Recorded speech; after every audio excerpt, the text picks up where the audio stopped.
Hello and welcome. This is Big Ben Matthews. Welcome to Meet the Entertainers on the Big Ben Show. If you are a clown or a magician, if you've done some birthday parties, if you've been doing juggling, and you want to know if you can make a career out of it, this is the podcast for you. And today, all the way from America, currently working in Hong Kong, we have the relatively young clown, Mr. Brian Herman. If you want to check him out, his website is www.hermytheclown.com. There we go. www.hermytheclown.com. HERMEE theclown.com. And if you want to check out me, my website is www.thebigbenshow. Alrighty, let's go and talk to the wonderful Brian Herman. So briefly, Brian, what is it that you do? What do you do? How do you make a living? How do I make a living? Well, right now I'm doing children's entertainment, corporate events. I work for an agency out here in Hong Kong. In Hong Kong, yeah. So, I basically just kind of show up. I don't have to book anything myself. It's very lovely, very easy. Yeah, so that helps a lot. So right now you're in Hong Kong, and you're doing lots of kids shows. Right. Working for an agency. Yes. And they brought you in from the States. Yeah. And you're staying here for about a year. 1 year. All right. And, And what about your act? What are you some balloons, juggling? Yeah, my act, I do a half hour. It's juggling, magic,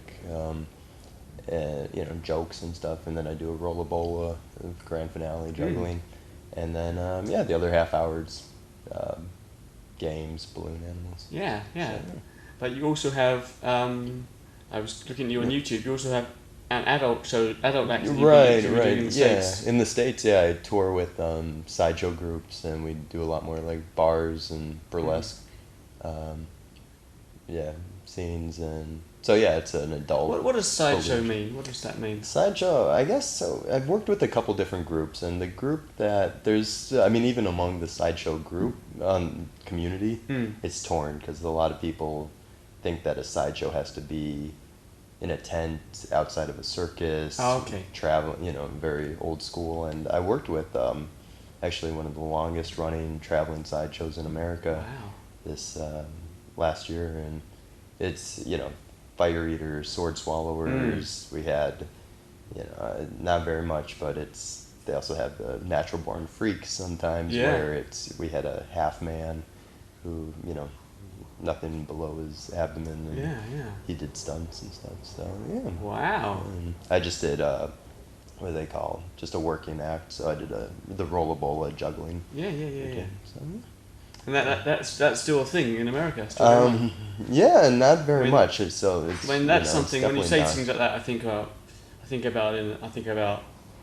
vaudeville. I think about something maybe it was going on in the 1950s, but then maybe died out. But it's still going on. Right, and then now it's more brought into the adult nightclubs, bars, and stuff like that. Oh, in the same way the burlesque is enjoying a revival. Yeah, for sure. Okay. So this one, it's more shock and eating glass, walking on glass, fire eating, sword swallowing, all that kind of stuff. Because I saw your videos on YouTube, and that was definitely you were on a stage, kind of might have been a band playing or something like that. Exactly. Yeah. Adults in the audience late at night. Yeah. So then it's pretty much like a band. Yeah, you do a show, one town and tour, and you go to the next town the next night. And it's a lot of fun. It is. It's very different from. All right. So now you're doing birthday parties, but how did you get... You're 31, you're doing birthday parties in Hong Kong. How did you get started? When was it? When did it really begin when you were a kid? I guess I must have been 10 or 11. My dad, he was doing into magic a little bit, very basic, thumb tip and disappearing hanky and stuff like that. And so then... Did your dad do it just as a hobby? Just as a hobby, for kids at his work and stuff like that. And so then, I guess he introduced, I joined like the SYM, the Society of Young Magicians in the States, and I got really into it, and my parents were very, supportive about, they wanted me to perform and practice, so I'd go to nursing home, 10, That's 11 right. I years saw old. on your website you were working in hospitals. Right, yeah, and then I ended up working in volunteering at children's hospitals. And yeah, I had a really amazing experience there with a child with leukemia. Yes, I read about it. Oh, So that okay. was I read about that on your website. Yeah, so that was yeah, I did perform for his last birthday party and stuff. Wow. And pretty And tense how old were you? 12. Yeah, so that's 12. a huge experience. Isn't Yeah, it? right, and So wow, yeah. there you are. You're doing clown shows, and you're also face to face with life and death. Yeah, at 12 for years sure. old. My Right, goodness. right. So I mean, it was definitely, definitely hit deep, And, Yeah. And so then after that, I kind of got out of it for a while. You went to the Navy? Yeah, I joined the Navy, and in the Navy, I had a pretty depressing job too. I was going in honor guard. What So does that mean? It means I'd go to funerals and give the flags to the Oh widows. no! Yeah, oh right. God, you've been working with death. I You're a guess death so. entertainer. But then again, it was a great experience also because, yeah, it was a performance, So I Yeah. mean, that it made me realize too. It's like people are crying, the widows, and you're at a funeral, but meanwhile you still have your act. You have to keep a straight face. You Wow. can't really show the emotion, but I mean, it was still a very depressing job, and I was looking for a hobby and something to do on the outside, and I saw a book at the library. It was like, so you want to be a clown, and I was like, why Right. not? So yeah, I read the book, and I met up with some professional clowns That's in right, Oklahoma, yeah. and they kind of gave me a crash course on basic balloon animals and stuff, and yeah. So and I at that loved point, it. you've done magic for kids in hospitals. Right. Then you went to the Navy. Mhm. You get a book from the library on clowning. You find the local clown group. So Right. now you've got balloons and magic. Oh yeah, and balloons and magic. And what were you and- doing there? Community stuff. When the what? I'm sorry. When you met the clowns in Oklahoma. Oh were you doing yeah. anything? No, I mean I didn't worry. I did some volunteering Yeah. for like parades and church groups, and that's where I was kind of. I bought a unicycle and was, learning how to unicycle. You learned a unicycle then. as well. Yeah. And after that Well, this is the next question. How did you make the transition from it being a hobby to being a profession? Sure, good question.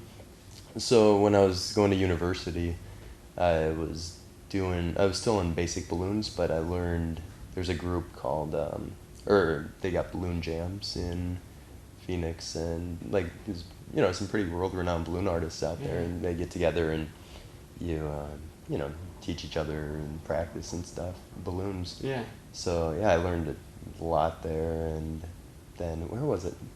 So I go out on the street too, and I go to bars near Okay. the university, and So do you've been to the Navy, Mhm. then you go to university, Mhm.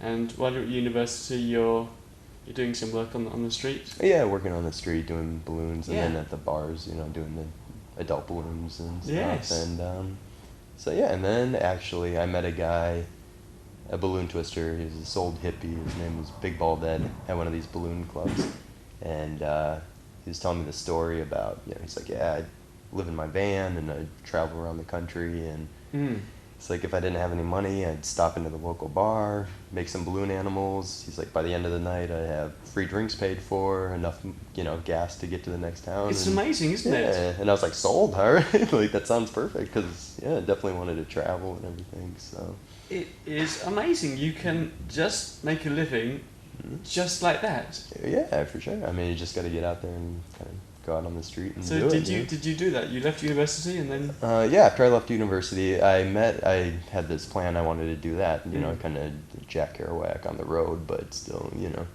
make some money doing it. And a friend of mine who I met, he was street performing. He was doing the sideshow stuff. And he's like, well, why don't we, make a tour out of it? And so he started booking all these, venues at bars and stuff. And we just, 2 months, we kind of traveled across the country and Wow. working bars, working on the street, and made a lot of connections that way. Yeah. And that's how. is that a thing in America? Is that how many people do that? Is it, I don't know if it's you a can't do that thing. in Hong Kong or Singapore where I work because the places are too small.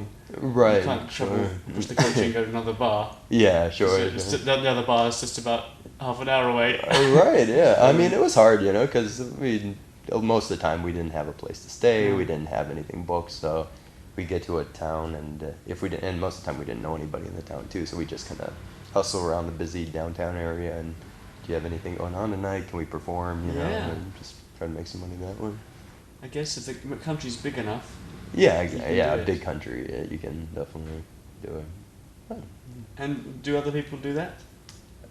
Yeah, the old guy said he sure. was doing it. Yeah, they do it.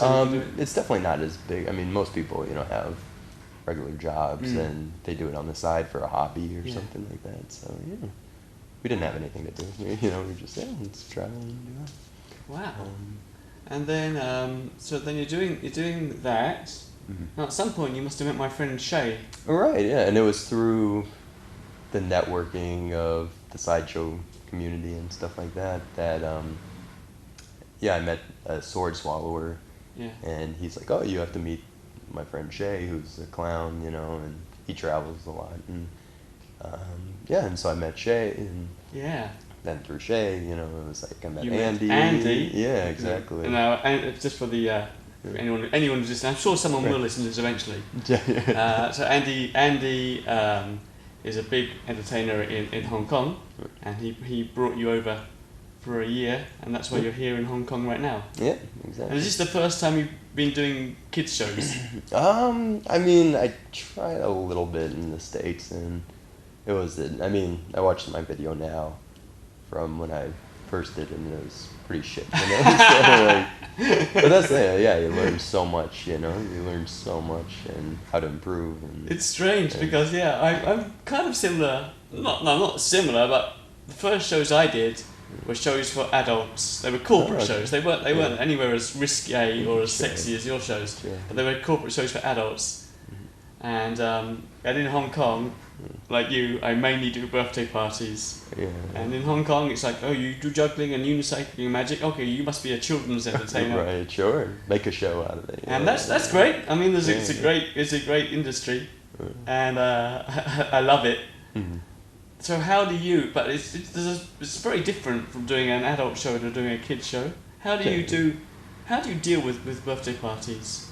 Well, I mean, it definitely took some learning how to do and everything, and relating to the kids and timing. I think a lot with timing and just, you can't, like at a bar show or on stage, you can go through your act and, whether the audience responds to it or not, you got that. But I mean, with kids, if they start getting bored, they'll get up and walk away. Exactly, they don't have any. They didn't pay money. Like the kids didn't pay money to come see you, so they won't give you like courtesy. No, they don't give you much respect at all.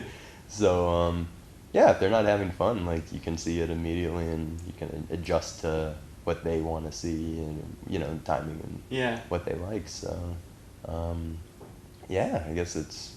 I mean, you still learn. I'm still learning. Of course. So you've been doing it for about a year, mainly kids shows, yeah? Yeah, I came out last year for a couple months, and then. So how was your act changed? Have you so you changed it a lot since the one you watched of yourself in America? Yeah, it's definitely it's gotten smaller too, like compared to America. Yeah, in America you can load all your stuff in a van. Oh right, you've got to for transport purposes. Right, exactly. Hong Kong, it's.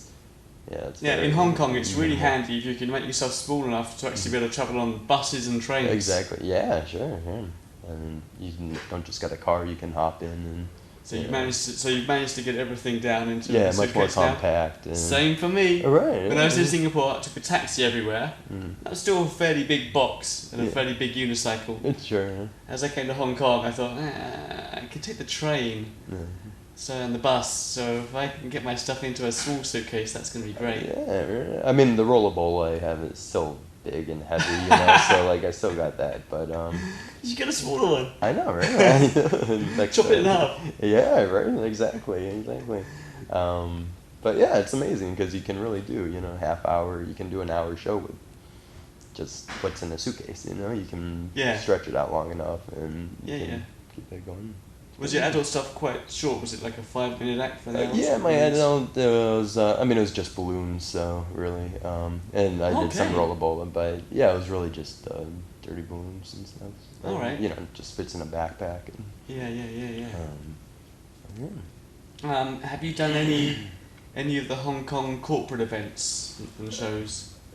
Yeah. I'm trying to think. The first time I saw you, Yeah. we were right up near, maybe not the first time, but one of the first times, we were up something like Ma on Shan, right up near China. That's right. Just the walk And we were around. there. juggling We were there and in a stuff. brand new building. Yeah. They were like real estate agents going around showing people flats. Right. We were there for like 3 hours or something, Yeah. just juggling to yeah. nobody. Right, exactly, and I love those gigs actually. Like those are such a nice treat, you know. Yeah, just to walk around juggling and stuff like that. It's great. You like it? Yeah. I love it, yeah, because or like still jobs and stuff. So what's your favourite kind of gig then? I mean, the walk around juggling stuff is just, you're there. You don't have to really put on a show. Sure, there's not too much pressure. Right, Yeah. there's no pressure and stuff. I guess it varies, I mean, you definitely. Do you prefer doing shows for adults, or do you prefer the shows for kids? Well, that's the difference, because I mean, a lot of the stuff I do for the kids like that I've learned out here, and I brought it back home and I use it for the adults too, and the adults, and they love it too. They like the stupid jokes and but I don't know, it's a different reward. I mean, you work bars and clubs and you feel like a rock star, of course, doing those kind of things. But out here, you get kids and they're laughing and a legitimate, real. Yeah, they're yeah, really I agree. entertained and When you're happy, doing, so. if I saw your videos on YouTube and it's kind of the rock and roll image there, Right, sure. Yeah. and it's rock and roll lifestyle. Whereas if you're in someone's apartment doing a show for 20 kids, it doesn't feel like a rock and roll lifestyle. But then again, if you think about it, you've still got an audience. Yeah, and you're probably getting paid more than you would be doing those stage shows too, But I don't know, yeah, the kids, if they're happy, the parents, they can look at you and be like, yeah, pshaw, like just babysit the kids kind of thing. But yeah, the kids are fun, and cute, Yeah. I mean, but of course, working bars and stuff, it's a little more fun too. Yeah, I guess. yeah. Adult shows versus kids shows. I guess we talked about that already. Yeah. How important is it for you as an entertainer if you turn up to an event and have everything you need in your little bag? Mm-hmm. For example, if you go to a corporate show, you might want to borrow their microphone or use their sound system if you have a CD to play or something. Right. How important is it for you to have everything self-contained? Is that a big issue for you? I mean, I don't have a microphone or anything like that. Yeah, or sound system. I got the little You're sound young. system. Your voice will go. My voice was the first thing to go. Oh, sure. My voice used to be really loud. Yeah. But after 20 years, okay, I think I better use a microphone at the kids' parties. Oh, at the kids' parties you use on me, yeah. Because I was shouting so much during my kids' party show. After an hour of shouting, my voice was getting sore. And after years of doing that, okay. No, I definitely feel it. Like when you're playing games and stuff, and you try to, the kids are running all over the place, and you're trying to do it. It's a good call. Yeah. I don't know. Good, something good to learn. All right. How do you deal with the problem of transportation? Are you a taxi man? Do you have your own bike? Do you bike Andy, or do you travel? Yeah, I got really lucky. When I first came out here, I was using taxi a lot more. Yeah. But then, after being here for a little while, I was like, yeah, it's crazy. I just do the buses. And then, I got really lucky. Mona, Andy's wife, she let me use their woman. She, life partner, I guess. She let me use her motorbike, and that was great. It was, just cake. You can go anywhere and hop around really quickly. Do you still use that? No, I gave it back to her. Oh. Yeah, she let me borrow it for while she was pregnant. Oh, so, okay. But now it's back to buses. I try to avoid, unless the gigs are really close together. Yeah. Like time-wise, I try. How to long do do you buses. leave between gigs? How much time do you think you need between one? If you get one booking at 1 to 2 p.m. Yeah. How much time do you leave? I don't know. I mean, they said The boss tells you. the boss tells me. You know, like so. I just if they think there's enough time. Actually, you're quite lucky because if you're being booked by somebody else and you turn up late, you can kind of blame them. Hey, you booked me, Andy, at 2 p.m. to 3. I don't know. I mean, they're really good. Because I'm self-employed, so all of my shows, it's up to me. If I turn up late, it's my own fault. I the one who accepted the booking. You can't be like, oh, well, I'll complain to management or something. Yeah. No, they're really good. I mean, I usually underestimate how much, or overestimate how much time I need. So I'll show up to a gig like 2 hours early, and it's like, oh, I just wanted to be safe and make sure. Good for you, yeah. But so I don't. But then again, I'll have like 20 minutes left before I got to get to this gig, and I'll call up Andy. I'm like, I don't know if I got enough time. You know, he's like, you'll do fine. You know, you'll be there fine, and yeah, I always get there in time, so it works out. Yeah, and for me, it can be one of the most stressful things about my job. Getting into the game. Not doing the show. Doing the show is okay, but getting to the next show. Yeah, sure. Because sometimes you get out, and you come outside, and you step out of the clubhouse, and you go downstairs.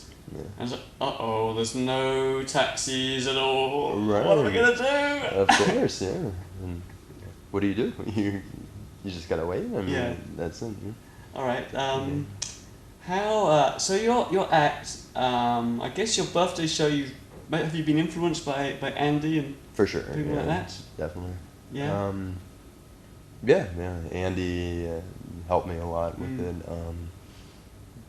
Jan, watched how his show, and he's got just and little things too, you know, like little things to. What little things have you learned? Anything?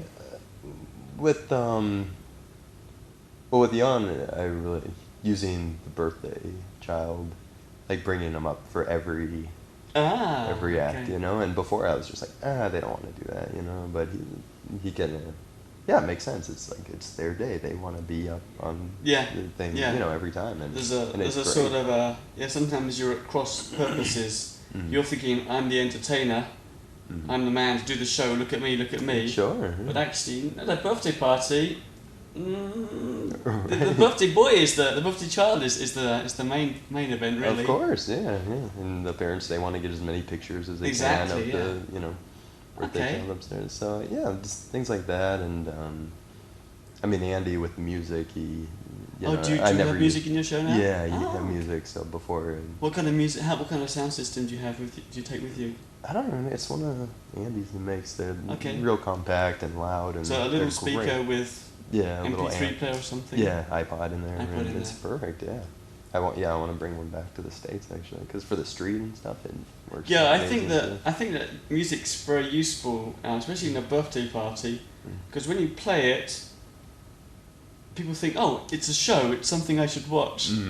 For sure. Otherwise, you're just some bloke talking in the corner wearing a funny T-shirt. Right. Yeah. definitely. So it can help focus and help it turn it into a show. Yeah, of course. Gives it a little professionalism to it, I guess. How important is it to be original? And I'll give you what I think. I think in birthday parties you don't have to be very original. Sure. In fact, I think kids. Well, I'm giving. Shouldn't be about me. This podcast shouldn't be about me. Please, I'm learning. I'm thinking that in a birthday party, children in particular quite enjoy seeing the same act again and again. You know, my kids will watch the same movie on television again and again. Yeah. And it's the same with my shows. The kids will have seen me before at other birthday parties. They like seeing the same thing again and again. I think you can. So I think you don't need to be that original. You can do the standard jokes, which if you did for an adult crowd, they go, we've heard that 20 years ago. That kind of routine. Sure. Right. But kids, they haven't heard it before because they're only 4 or 5 years old. Yeah. And they do like hearing it again and again anyway. So,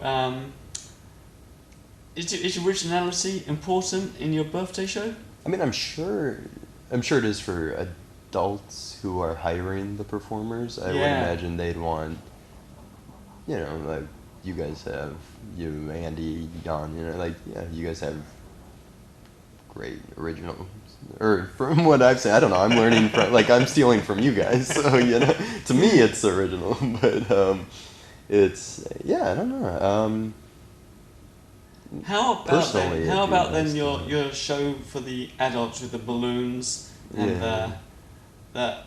Can I tell the listeners Sure, what of it? course. I saw a video of you and you're in some sort of looks like a kind of rock and roll sort of setting, and the MC brings you on and you got a woman out of the crowd and you're flirting with her while you make balloons, and you end up giving her this lovely monkey that sits on her head, and then you suddenly whip it around and there's a great big penis right by her mouth, and then everybody roars with laughter. Is it important to be more original for the adults? Well, for that, it's, I think, well, especially with the balloon act, I haven't seen many people do balloon stage acts, and then let alone dirty balloon, adult balloon stage. Like, there's a guy in Vegas who, when I was getting involved with it, I saw he did one, but his was just, he pulls out a dirty balloon, and they're awesome, crazy stuff, but he'll just pull it out, and this is what this is, and put it away, So, and I think incorporating the music and audience participation. What's the music you're playing in the background? The Take My Breath Away. That's right. Yeah. So, Take My Breath Away.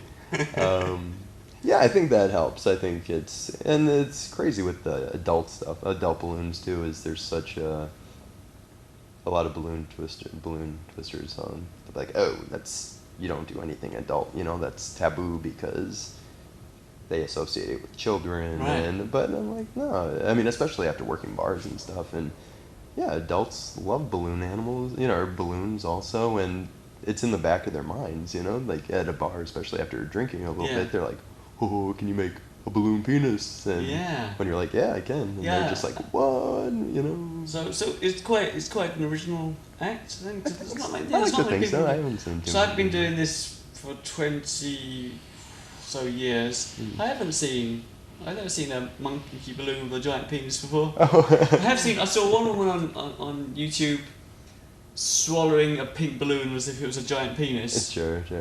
I guess people have done that.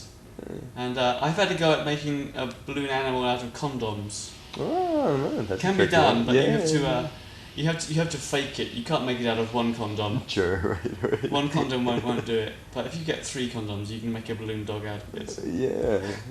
It's I think just with that it's a little more. I think original. Where did you get the idea from? I was at a balloon convention in Las Vegas actually, and there was a guy who works at one of the casino bar restaurants out there, and he was doing like stripper on a pole, and I was like, this is the kind of stuff I want to learn how to do, and nobody would talk about it and stuff like that, and so he was like, I'll show you what I do, and he's like, I got my jokes that go along with it and stuff, and so it was refreshing to see somebody who is willing to share, especially, and share. And I think if the balloons, I mean, I definitely didn't come up with a monkey with a penis. I don't, it's but maybe with the presentation of it in a show. I think that's a great act. I think people should check it out on YouTube. It's very funny. Thank you. It's great. It's brilliant. Where do you get new ideas? I guess we're talking about this all the time. Was there, as a kid, was there anything on TV or anything that influenced you?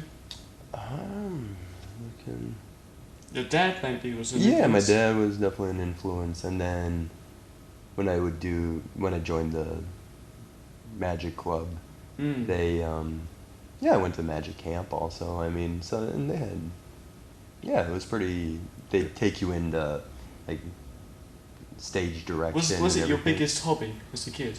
As a kid, yeah. It was. So I guess just learning from kind of the older guys who would come and teach the young guys about presentation and during a magic trick and timing and stuff like that. When you get a birthday party, how do you structure it? Because loads of people listening to this will be starting out by doing birthday parties, and it's quite long to be entertaining for an hour.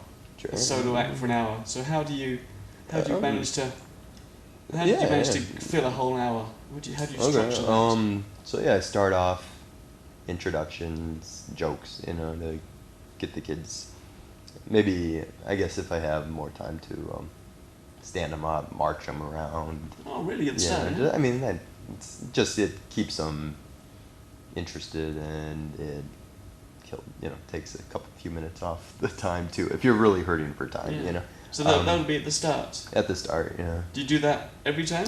March them around? Sometimes if they're scattered around, I'll march them around and collect the kids that way. But if they're all already sitting down, then I realized it's a bad idea to get them back up again and try to walk around, because then they just start running away. Once they start thinking they can run, around, they'll never sit down again. Right. So if you have them sitting down at first, then just keep them there. So then these jokes, I do some hat tricks in the beginning. I do a little bit with Rocky the raccoon and juggling. What's Rocky and the raccoon? He's like a puppet, little raccoon puppet, and he's great. He's a great prop to have. Okay, it's not ventriloquism, but it's a puppet that moves around. Yeah, it's not ventriloquism. It doesn't tie. I use it where. Is it a hand puppet, a glove puppet? No, it's a little spring-loaded raccoon. Oh, it looks like. Kind of jump forward. You can jump forward. Oh, you can make I've seen that. Yeah. Like nod his head. Dance and stuff like that.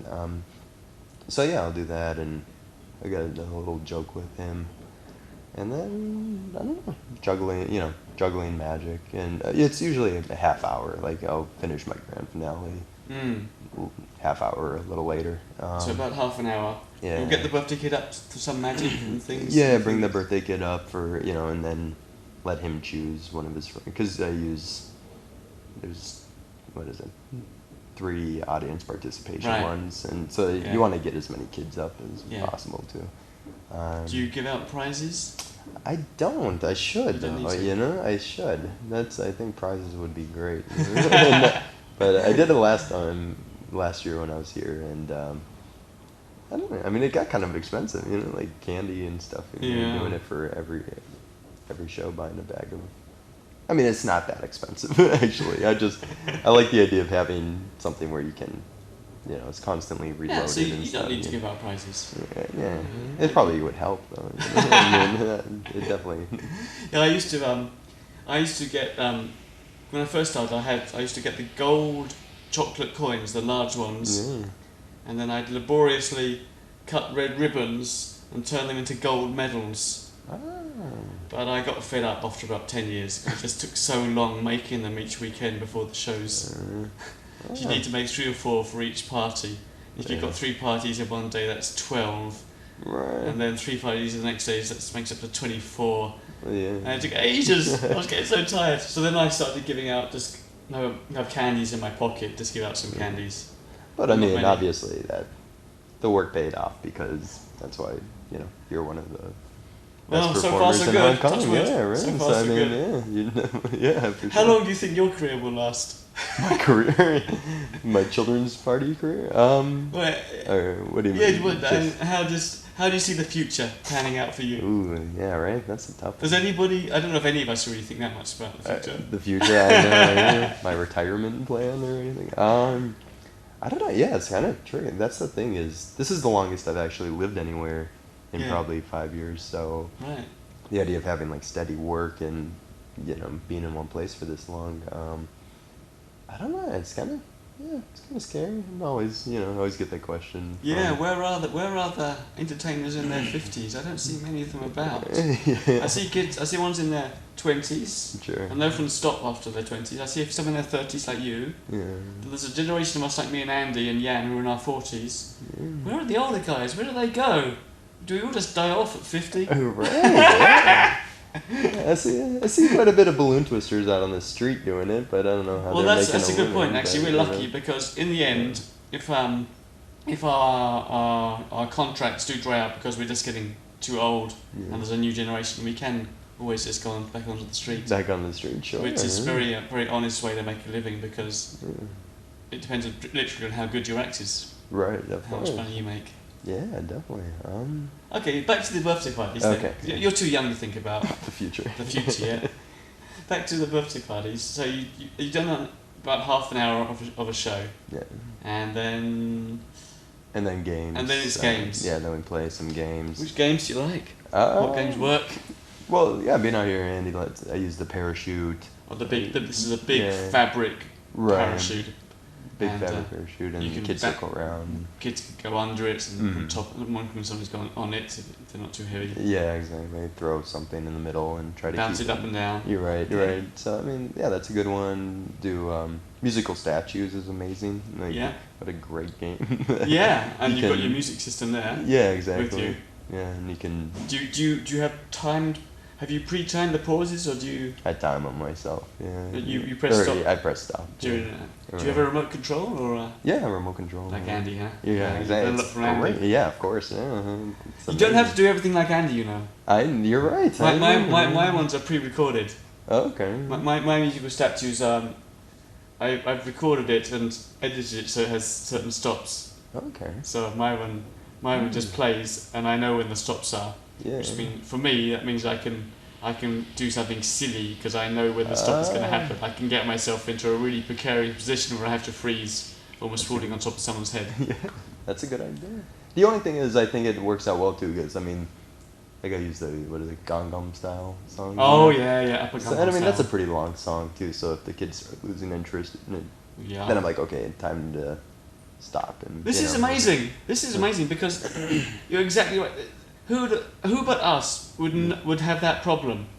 I know exactly what you're talking about because I think masses of birthday party entertainers in the last few years are using the Gundam Style song because the kids know it. It's the silly dance. It is for sure. But it is a bit too long. Right. And you're right. If you've got a remote control, you can just stop it at the right time. I think it's a good point. Yeah. Maybe I should learn from Andy as well. I don't know. That one I came up with myself. Yeah, because when I do the I do the Gundam Style. Yeah. And if it's a bit too, and I've already cut it down so it's shorter. I've edited it, but even then you can see if they're getting too tired. Mm-hmm. But what I'll do then is I'll just lead them on some massive follow the leader through the whole crowd. And try and get the mums and dads starting to do it. There you go, that's a good one. Yeah. And that'll normally fill out the time kit. Yeah. So. As the parents are getting annoyed because they want to drink their wine. And like, well, no, I normally I think I try to get away with it with I normally come up behind somebody and just push them into the dance and start following them. Yeah. And I'll start saying, "Oh, please stop! You're too good." Yeah. And they want to stop, but I won't let them. That's great. That's really funny. All right, so you got the Gundam Style song. Yeah, Gundam Style. Any other ones? For your musical statues? You've got half an hour of games. Well, no, if they want balloon animals too, that takes quite some time. Yeah. So. Do you pre-pump the balloons, or do you have I to just pump them? Yeah. Yeah, that can take a lot of time. Yeah. Do you pre-pump them? Yeah. When I did balloon animals, when it was ordered, about 10 years ago, I would do half an hour show and half an hour balloons. Okay. And I got a bit tired making the balloons on the spot. Sure. It just seemed to take so long. It does, yeah. So then I started doing some games. Just 10 minutes for balloons, and then so on my way to the show in the taxi, I'd be pre-pumping them and putting them in a bag. That's a good idea. I do that, but now I just use the balloons, balloon twisting as an extra, because sometimes I'm doing a show, and maybe there's not many children, and so the show goes a bit quicker because there's not as many reactions. Yeah. And then the games go a bit quicker. Right. Then I'm thinking to myself, okay, I've got 15 minutes left and I've finished my set. Sure. So then I go, okay, let's just do the balloons, and that's when I'll do it. You could do some fancier balloons or something. Yeah. Because sometimes you can tell that if you did more show and more games, it wouldn't add to the experience. And sometimes you just tell, okay, I think it's time. Especially with the young kids. So say you've got a really young group. Yeah. You think, because if I got a really young group, like say they're 2-year-olds and 3-year-olds, they can't really follow the instructions for many games. They know a few nursery rhymes and actions, and they'll know a few Simon Says type games, but they won't anything more complicated that I've invented, Right. they won't really follow it. Yeah. So I think then I'll just tricky. sit them down and go, hey, it's balloons, and they love them. So that's why I'll do the balloons. Yeah, that's a good call.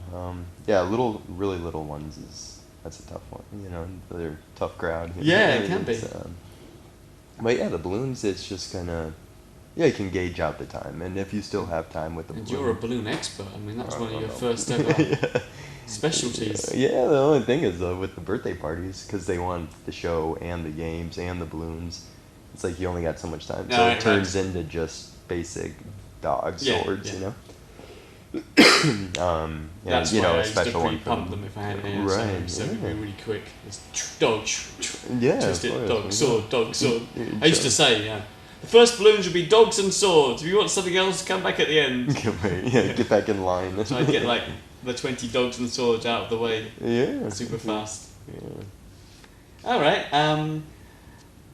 How, if, or do you still rehearse and practice new stuff? Okay. Or Let's see. do Yeah. you Sure. do you constantly tinker with your show whilst you're doing it? So the practicing and the rehearsing is kind of building on as you do each show. You think you do new stuff. I guess it's mainly during the shows. I'll see what's working, what's not Yeah, working, and yeah. I mean you definitely cater to the audience, you know, the crowd also. But out here, I guess. I've been working on Parasol. Yeah. Like yeah. Andy did, and I was like, when I first saw it, I was like, that's amazing. I've never seen that before. Yeah. I tried it and I found it rather hard. Yeah, it's too hard, yeah. And I mean, so I've been, practicing that for about, 5 months. It's not something I use out here at all, you know? Not yet. Not yet. Well, I mean, even still, it's so total rip-off of, like Andy. I wouldn't Your use boss it. is doing it. Already. Right, exactly. I wouldn't. So it's something, it's a cool skill to learn, like, that I really wanted to learn. Are you still learning lots of new skills? Kind of, like, that was a new one that I've been practicing for like 6 months now, or not 5 months. Unicycling, I'm always working. I can't get the idling, that's the main thing I really want to do out here, or I want to learn, Yeah. That's definitely on my bucket list. So. Did you ever come to the Hong Kong Unicycle Club? I did. I went once, but it's like I don't want to play hockey. Yeah. You guys are really good, and I don't feel like breaking my wrist or something trying to play hockey. But So do you practice? Do you have a regular practice once a week on anything new, or do you just sit when you feel like it? Yeah, the parasol I practice like pretty much every day. But just when I. Do you feel ever like get it. a call when they're asking for something that you haven't done before? For example, maybe if you're doing a birthday party, it's not so often, but they might say, "Okay, we want you to do magic dressed as Spider-Man." Sure. Do you ever have those? Yeah, of course. Something totally new. And how would you prepare for something? Well, I totally mean, new? I had one a couple weeks ago, and it was a pirate. I had to dress like a pirate, and so you're in a different costume, and you don't have the pockets for your stuff. Exactly, you don't have the pockets. So, how do you prepare for that? I don't know. I'd have my, box next to me and just kind of load it up as you go. But that's fun. I guess it's just a different character. You're okay with it, You're a pirate for that day. And it's kind of fun. It was weird because one of the kids saw me at another party, and they're like, "Oh, you were at so and so's birthday party, but you weren't a pirate," well, now you gotta see a pirate, So. Yeah, it's actually quite true. I mean, you don't need to change your act very much to please a client. The client says, "Oh no, we want it to be a pirate show."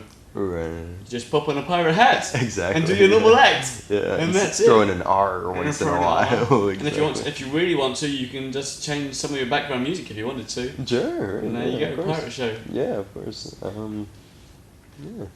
I mean, when I was in Singapore, I was doing more stage shows in shopping centres. They'd want something new each year, and that was hard.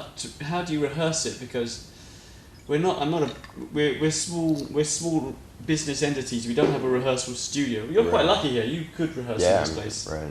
Yeah. But so it was hard. So what I would do is I'd is I'd go out onto the street and do a busking show, trying out my new ideas if I had a stage show. But for children's birthday parties, I think you can pretty much change your hat and change your music, and it's a new show.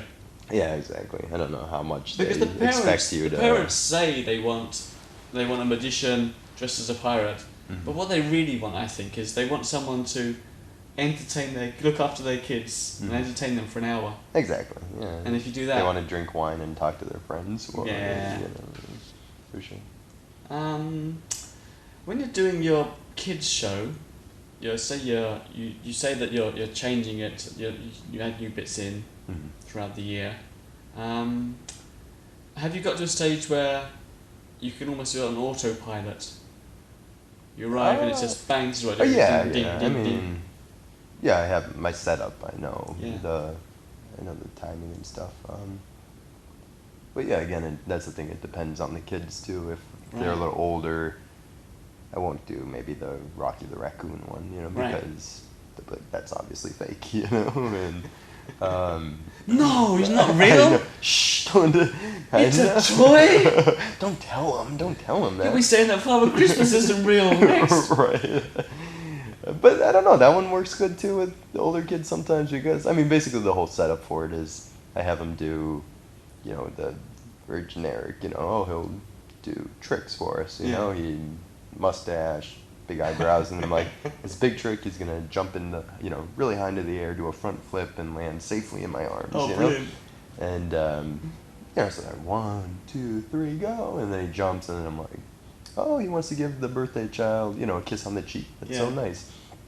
And so give him a kiss, and I was like, oh, what's that? Oh, he wants to give me a kiss also. That's nice. And I'm like, oh, I have to close my eyes first before he gives me a kiss. So I'm like, okay, Rocky, give me a kiss. And he turns around and farts in my face. I do like brilliant. And so, I don't know. Yeah, the kids like it. Parents are like, fart jokes, cool. But I don't know, depending on the crowd. So, can you play it by ear? So you're halfway through a birthday party, and you realise that one act isn't going to work. Will you change it right in that moment while you're on stage? Yeah, you can do that. Yeah, do you like? Can you can do it. Yeah. I have my set routine, and if I'm really tired, I will have to go on autopilot because I'm too tired to improvise. Sure. But as long as I'm not too tired, I love just going off with a tangent. Okay. Reacting to whatever's happening in the room. Yeah. Right. Maybe it's an auntie fiddling around with her bag, or someone's arrived late. Oh, okay. And then doing something with them and having some fun, and then coming back onto That's great, man. Show again. That'd be really hard. I'd be going off on a tangent. Yeah, I like going off on a tangent. Yeah, that keeps me awake. Okay, yeah, I don't improvise that much. It keeps you awake. Yeah, that's great. That'd be tough. Yeah, well, say I don't know. Sometimes I might be doing a show and I'm doing my cigar boxes, and the kids. For 20 years, the kids have always shouted, "It's magnets!" So now, if I'm feeling like it, I'll just stop the music and have a little find the magnet competition. Okay, right. They can't find them. Yeah, because there are no magnets. That's good. Yeah. And then I'll switch the music back on again, and off I go. And that's fun. Just kind of, I guess. Can improvise.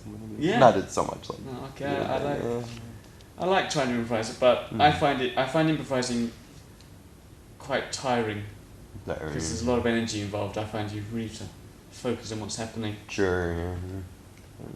How do you get ready pre-show? So let's say you're doing. Let's talk about your adult stuff because I don't know much about that. Okay. Say you're at one of these. What were the venues that I see on YouTube? Are they big tents or no, bars? Bars. Yeah, generally bars. Bars. Okay. So how would you get ready pre-show for a bar show?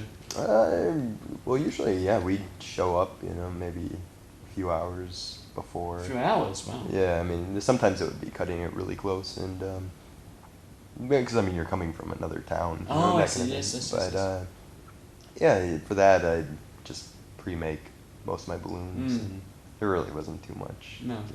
I could get ready in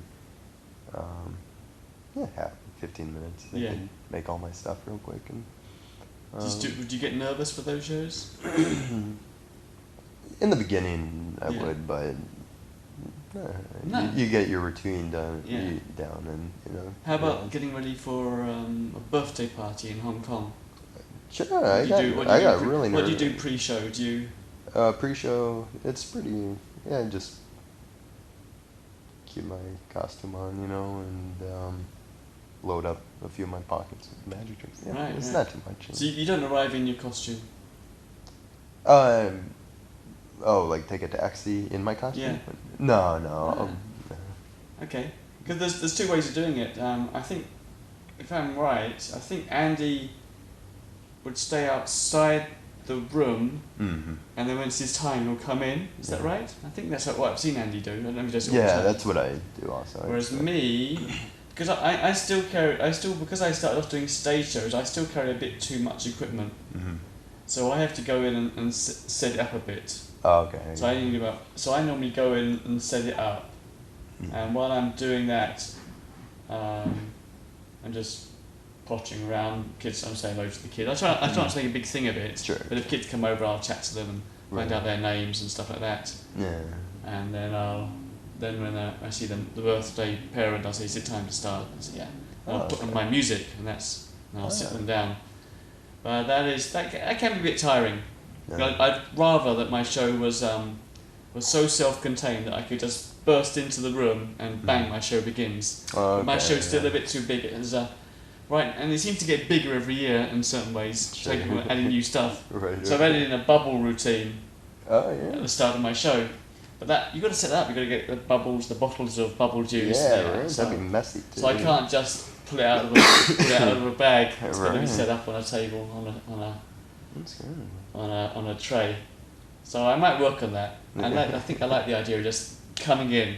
And being able to start. Yeah, I mean, I'll go in like 6 minutes before or something and can start, taking out my Oh, you do, okay. stuff a little bit, but it's you but still yeah, get- and that's usually a time where you can start gathering the Yeah. kids too, and when it's your time. Yeah. Okay. Do you still get nervous at birthday parties?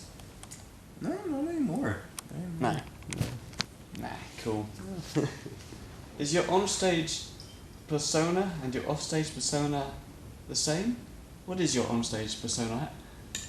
I don't know. I mean, for the adult shows, because I'm the straight man in those shows, because it's always the guys I work with. They got face tattoos Okay. and very hardcore looking, Right. like Right. punk rock kind of thing. And The so wild boys. yeah, right. Dangerous. Yeah, exactly. Whereas you look very clean cut. Oh, thank you. Very Thank you. sweet and innocent. Yeah, exactly. So it works well with the adult shows, because I come on stage and I'm like, oh, we're gonna make balloon animals. Yes, yes. And, you look sweet and innocent. Right. And then there's the rude twist at the end. Yeah, and I mean, then it starts getting a little crude and stuff, and so I mean that works out really well for that. And is that seems to me an extension of your normal personality. Sure, yeah, of course. Yeah, and the birthday parties, it's similar, I guess. Similar, just yeah. maybe a little more exaggerated. Yeah. What are the differences? Talk about the industry. What are the differences between some of the differences between the US industry and the Hong Kong / Asian industry? Yeah, I don't. Well, that's the thing is, I guess in the U.S. it's way oversaturated with. I mean, they have companies where, they'll on Craigslist or something, Yeah. and it's, looking for college kids. We'll pay you $20 an hour to learn balloon animals and do a birthday party. Right.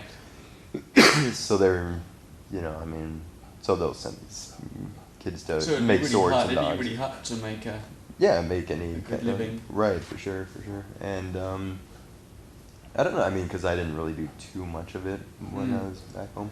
But okay, Yeah. so the birthday party industry is oversaturated Furthermore, oversaturated. in America, but you've got these shows, pubs, bars that we don't really have here. Yeah. That sounds quite interesting. Yeah, and I mean, I guess. Oh yeah, with the shows, those are.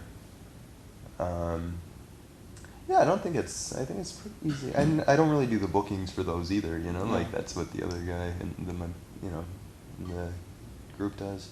So he'd do all the booking and everything. But Were there festivals that you went to in America? Yeah, I went to some festivals, and a lot of those were, I guess, just because working on the street too, or working at bars. Most of the time at bars, I just kind of show up, and I'll have a drink, and then start taking on balloons, and I'm just practicing, but by the end of the night, it's like, or one balloon later, everybody, can you make me a balloon? Then they're like, okay, and you talk to the bartender, and you're like, okay, you mind if I just walk around? So you could make money out of nothing. Right? Yeah, and then it's networking also. People like, do you have cards and stuff, and kind of find out about events that way. So. What about the Edinburgh Festival? That's a huge thing in England and Europe. Well, that one again through Shay. Shay organized that and put on the show. And what was that like? It was great. Yeah. The first year we went there, we had a kids show and adult sideshow. The sideshow wasn't so hot, No. But yeah, he brought, he really, I give him credit because he really organized this thing and tried, brought in performers from all over the country, the U.S., and brought us out there. For the listeners, I'm definitely going to try and interview Shay one day. Yeah, he'd be a great one. And then, let's see. So yeah, I mean, the shows were fun. It was amazing to go to watch other performers and everything. Go to the shows. Did you see any of the stand-up comedians? Because it's a massive stand-up comedy festival. There is. I'm not a huge stand-up comedy guy. I know. But usually, I mean, you'd wander into some. A lot of we did it mostly. So what kind of acts did you see? Were you on the? I went to some clowning acts. And most of them were like free shows. Where you just dip at the end. But a lot of the street shows too. A lot of the street performers. Just amazing performances. Great. There, and, that sounds fantastic. Yeah, I'd love to go. You should definitely go. Next time. Yeah. And you can make money at it too while you're on the street. Just do some busking. Okay, we're starting to wrap up. A few final questions. Let's have a look. Yeah. Can you think of any really good gigs or any really bad gigs? Yeah, of course. Okay, tell me about one really good or one really bad something. Okay. I mean, actually, really good gig, it's more just when the kids respond, they're happy, they're laughing, parents are happy after the show, everything, it just goes smooth. They give you a tip or give you some food after, that's even, bigger perk. But yeah, those are always the gigs you walk away, you feel good about. Yeah. I had a really bad gig out here. The worst gig I had was, I was working in a courtyard at this apartment complex. In Hong Kong? In Hong Kong, yeah. And it wasn't anybody's birthday, it was like a going away party for a family. And so I'm in the middle of the courtyard, and the kids who were leaving, who the party was somewhat for, they're just running up and down, and I can do magic too, and trying to grab my stuff, and running back, and running up, and it wouldn't stop. And I told the parent, I'm like, and the parents weren't around at all, they're like, oh, go babysit our kids for, to entertain the kids for an hour. So finally I had to tap something, can you take control of this child, And okay, they said something to him, and he left. And then all of a sudden I felt, maybe 5 minutes later, I feel water dripping on my head, and I was like, oh no, it's starting to rain. And I look up and I saw these kids on the top floor of the complex, and they're throwing water down on shits, So yeah, I had to grab my stuff and go under the shelter, under the zero respect sometimes. Exactly, of course. Zero it was respect. Horrible. And then at that point, and I mean. And if you're the entertainer, you're not allowed to get angry. You can't even get as angry as a teacher. I know, even that would be too much. Yeah, a teacher can send someone out of the classroom or give them a detention. You can't even do that. Yeah, you have no authority there. So yeah, and that Do you point have I was any way of managing the kids when they go out of control? like that. And, like that one. There was not. I was just saying, okay, time for Nothing. balloon animals now. You know, like, I'm just gonna stand there for 45 minutes and do balloons. You know. But then when I was leaving, you know, I don't know what they were talking about. But the mom who hired me. She's like, "Oh, that was great. They loved it." I was like, "Yeah, glad you were paying attention." You know, like. Oh, it's brilliant. It was horrible. Oh. So that was a pretty bad one. But the mum still said it was But, great. yeah, They loved it. right. Yeah. I was like, yeah, thank you. I was just ready to get out of there as quickly as possible. Oh god. Oh, we could end it there, I guess. Okay, sure, yeah. And this, I don't know, unless you have, is there anything you've learned, if there's someone listening to this who's just thinking of starting out, is there anything you learned, any piece of advice you'd pass on? Yeah, just watch learn from the older people. You Learn know? from the older learn people. from the veterans, you know, like because you guys are doing something right, you know, you've been doing it for a long time, and Yeah, so far so good. yeah, for sure. And I mean, people obviously, you know, where was I? I was in Edinburgh actually, and somebody told me they're like, oh, we used to live in Hong Kong, and they're like, yeah, we had this guy at our birthday party for our kid, and he had a robot, you know, and it's just It's like Andy. right, but you have a bubble, you know, Yeah. or you have the balloon, balloon, giant balloon, and I mean, yeah, those are the things that really people remember. But yeah, I guess just watch other people and Yeah. try to twist it to your own Brian, personality. absolute All right. pleasure. Yeah, me Thank too, you Ben. very Thank much. you so much. I'm flattered. Take care, man. You too. So that was Brian Herman, and stay tuned. We'll bring you some more podcasts with some more entertainers very, very soon. This is Big Ben from www.thebigbenshow, sounding a bit like a DJ today. Take care. Goodbye.